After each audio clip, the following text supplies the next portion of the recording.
Olá, alunos e alunas do YouTube, professor Emerson Bruno de volta com o Código de Processo Civil e para tratarmos agora das nulidades, tema também recorrente aí, sempre que o concurso cobra atos processuais, ele coloca no seu edital também a parte referente às nulidades, tá? Então, título 3 do Código de Processo Civil aí, a partir do artigo 276, nós vamos estudar do 276 até o 283, mas na presente aula 276, 277 e 278 do Código de Processo Civil. E aqui, ó, mais do que nunca, bom senso, tá? Mais do que nunca, lembrança da textualidade do Código de Processo Civil. Vocês vão perceber que as bancas copiam e colam muitas vezes os dispositivos aqui referentes a nulidades e de vez em quando fazem uma ou outra questão teórica, tá? Então vamos lá, ó, artigo 276. Quando a lei prescrever determinada forma, sob pena de nulidade, a decretação desta não pode ser requerida pela parte que lhe deu causa. Questão natural. Se a parte provocou a nulidade, não tem o direito de arguí-la. Senão eu estaria incentivando que as partes, a todo momento, provocassem qualquer tipo de nulidade. Então, é uma questão óbvia. Quando a lei prescrever determinada forma, sob pena de nulidade, a decretação desta não pode ser requerida pela parte que lhe deu causa, tá? Então, uma questão bem tranquila aqui, ó, sempre lembrar da regra do artigo 276, muito comum, vocês vão perceber bastante aí nas questões, tá? Quando a lei prescrever forma determinada, sob pena de nulidade, então eu preciso praticar o ato, né, de acordo com uma determinada forma, ou seja, existe essa necessidade aí, ó, a decretação dessa, ou seja, da nulidade, não pode ser arguída, não pode ser requerida pela parte que lhe deu causa, tá? Bom senso, né, gente? Basta fazer a leitura aí e ter bom senso. Se eu sou o causador da nulidade, não faz sentido eu arguí-la, tá? Então, uma questão natural aí. 277, outra questão super tranquila, ainda mais porque nós já estudamos o artigo 188 do Código de Processo Civil. Os fins justificam os meios, tá? Em regra, os atos processuais não têm uma forma determinada. Quando tiver, mesmo que sejam praticados de outra forma, tá, serão válidos se alcançar, né, a sua finalidade ali e, claro, não prejudicar ninguém. Ó. Então, aqui, ó, antes da gente ir para o 277, é sempre importante lembrar o 188. Ó. Os atos e termos processuais independem de forma determinada, regra geral, salvo quando a lei expressamente a exigir. Então, a lei vai lá e exige uma forma determinada, considerando-se válidos os que, realizados de outro modo, ou seja, de forma diferente da expressamente prevista em lei, lhe preencham a finalidade essencial. Os fins justificam os meios, tá? Então, a finalidade foi alcançada, não prejudicou ninguém, tá? Toca o barco. E aí, naturalmente, surge, né, o artigo 277. Vejam o 277.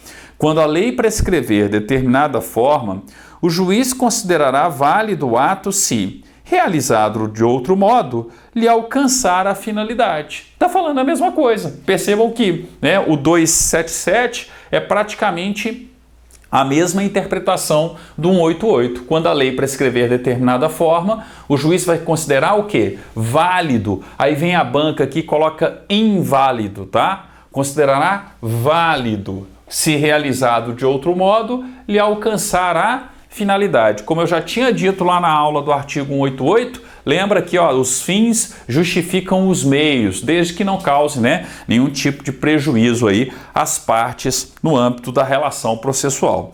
E o 278? O 278 é outra questão natural também, tá? Olha só, 278.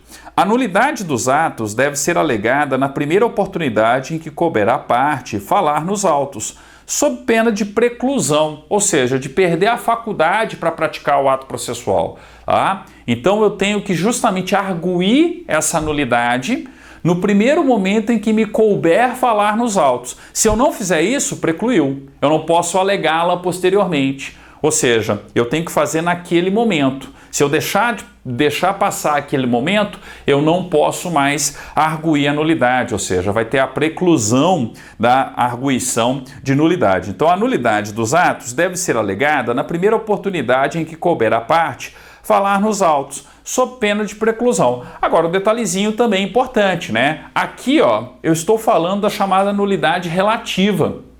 Como assim a nulidade relativa, professor? A nulidade dos atos deve ser alegada na primeira oportunidade em que couber a parte falar nos autos, sob pena de preclusão. O que é a preclusão? A perda para a prática do respectivo ato. Qual ato aqui? A arguição da nulidade. E é uma nulidade relativa. Ela precisa ser arguída pela parte. É claro que a parte também pode arguir se for a nulidade absoluta. Mas qual que é o detalhe? A nulidade absoluta significa que eu tenho um vício insanável. E ela também pode ser arguída pelo juiz, tá? De ofício pelo juiz. Aqui que a banca vem, ó. Então, vocês têm que lembrar que aqui eu estou falando da regra geral. Em regra, a arguição da nulidade, ela vai acontecer no primeiro momento em que couber a parte falar nos autos, sob pena de preclusão. Estou falando da regra geral, uma nulidade relativa, tá? Um vício sanável, tá? Ou seja, ainda é possível você aproveitar a prática do ato processual ali. Diferente se a nulidade for absoluta. Se a nulidade é absoluta, naturalmente eu tenho que lembrar isso aqui, ó. Não se aplica às nulidades que o juiz deva decretar de ofício. Ou seja, se o juiz deve decretar de ofício, eu também, enquanto parte, posso arguir essa nulidade a qualquer momento. E não apenas na primeira oportunidade em que me couber falar nos autos. Ficou claro? Olha só, basta fazer a leitura do 278 de forma completa, ó. Então, regra geral, é o caput, ó. A nulidade dos atos deve ser alegada na primeira oportunidade em que couber a parte falar nos autos, sob pena de preclusão. Então, aqui a chamada, né, nulidade relativa, tá? Aí vem parágrafo único. Não se aplica o disposto no caput às nulidades que o juiz deva decretar de ofício. Então, peraí, quando eu tenho a possibilidade do juiz decretar de ofício, eu estou diante de um vício insanável e é a chamada nulidade absoluta. Não só o juiz pode decretar de ofício, como através de uma petição simples ali, a qualquer momento, a parte pode justamente arguir essa nulidade, tá? Vamos supor que eu tenho um vício insanável na citação.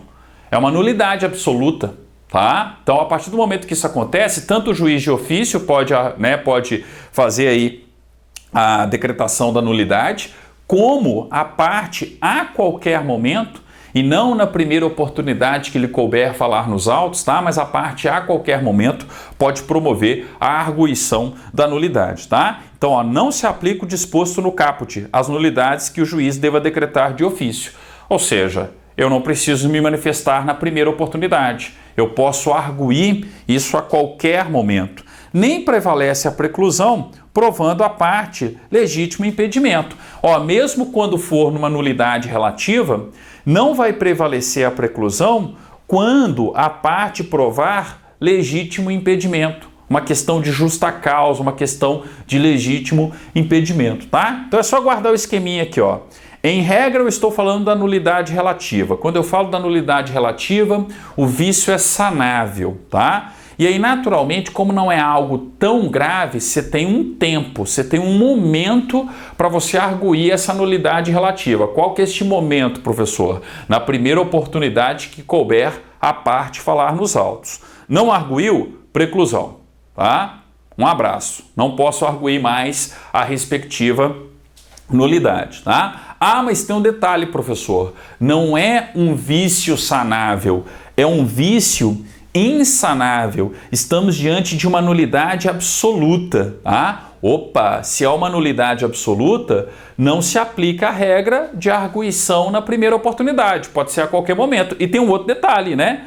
Quando é uma nulidade absoluta, tá? O juiz também pode decretar de ofício. Ok? Então não necessariamente ele precisa ser provocado pelas partes, ele pode agir por vontade própria, ele pode decretar de ofício, ele percebeu a nulidade e vai lá e decreta a nulidade enquanto juiz, é o que se espera dele, né? Afinal de contas ele está ali tomando conta do processo, da lisura do processo como um todo, tá certo? E detalhe, ó, Ah, ele pode decretar de ofício, mas quando prejudicar a parte, tá? Aqui algumas bancas fazem esse link. Não é muito comum de banca literal, banca que copia e cola, não vai fazer esse link aqui para vocês não. Mas, por exemplo, você está fazendo um concurso aí para uma prova da FGV ou o exame da Ordem dos Advogados do Brasil ou uma prova CESP, cuidado com esse link aqui, ó, tá? Quando que o juiz pode decretar de ofício? Quando prejudicar. Porque se não prejudicar ninguém, para que ele vai decretar de ofício? É o parágrafo 1º do 282. Olha só o artigo 282. Ó.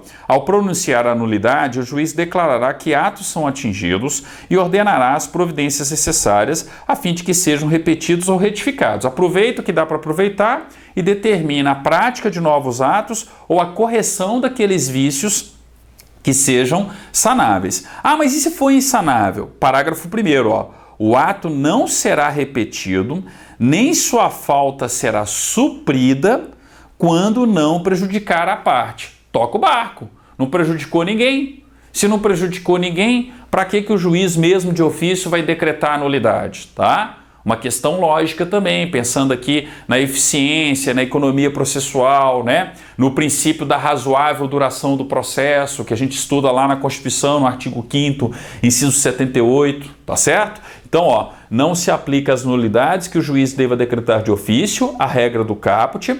Aqui eu estou falando de uma nulidade absoluta, porque ela vai ser decretada de ofício pelo juiz. O juiz decreta de ofício nulidade absoluta. Agora, ele irá fazê-lo, ele irá decretar, né, melhor dizendo, irá fazê-la, né, melhor dizendo, né? Ele irá decretar a nulidade, decretá-la, tá? Quando prejudicar a respectiva parte. Como eu disse, não é toda banca examinadora que faz esse link, mas vocês estão avisados, tá? Então tem muita banca que simplesmente copia e cola, mas tem banca aqui, ó, que faz essa correlação. Então faz a correlação do 278 com o 282, parágrafo 1º.